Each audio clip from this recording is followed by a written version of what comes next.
ये class 9th का biology है। उत्तक टिश्यू।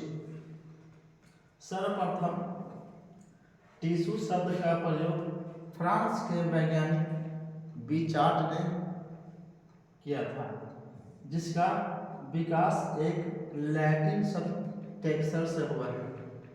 इसका अर्थ है बुनना। टेक्सर का अर्थ है बुनना। उत्तक के अध्ययन करने वाले विज्ञान को हिस्टोलॉजी कहते हैं।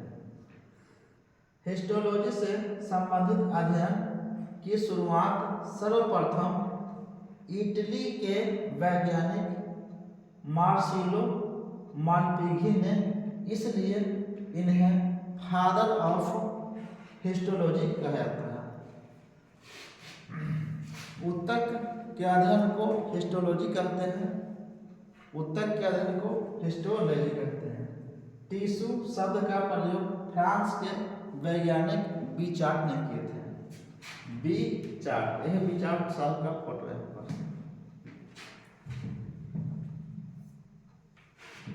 उत्तक क्या है, ये देखिए। उत्तक टिश्यू क्या है? समान कोशिकाओं का समूह जो किसी विशेष कार्य को करने के लिए एक जगह एकत्रित होते हैं, उन्हें उत्तक कहा जाता है। जब कोशिकाएं समूह में होती है तो उसे उत्तक कहा जाता है। या फिर ये कह सकते हैं कोशिकाओं के समूह को उत्तक कहते हैं।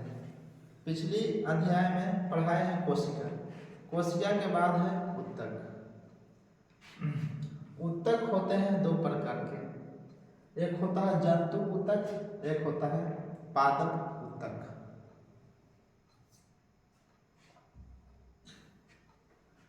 उत्तक पहले पिछले अध्याय में पढ़ाए हैं कोशिका।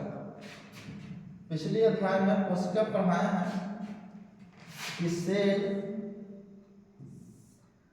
से क्या बनता है? उत्तक। उत्तक से बनता है अंग। अंग मिलके बनता है अंग तंत्र, और सारे अंग तंत्र मिलके किसी भी जीव का निर्माण करते हैं। पिछले अध्याय में कोशिका पढ़े थे। कोशिका सेल बनी कोशिका। कोशिका को जिसका आविष्कार किए थे, खोज किए थे कोशिका का रॉबर्ट हुक, मरी हुई कोशिका का। ये देखिए 1665 ईस्वी में किए थे। 1665 ईस्वी में 1665 में किए थे। रॉबर्ट हुक ने किए थे कोशिका का खोज। कोशिका पढ़ा दिए हैं सारे चैप्टर। उसके बाद में लेसन 2 है उत्तक।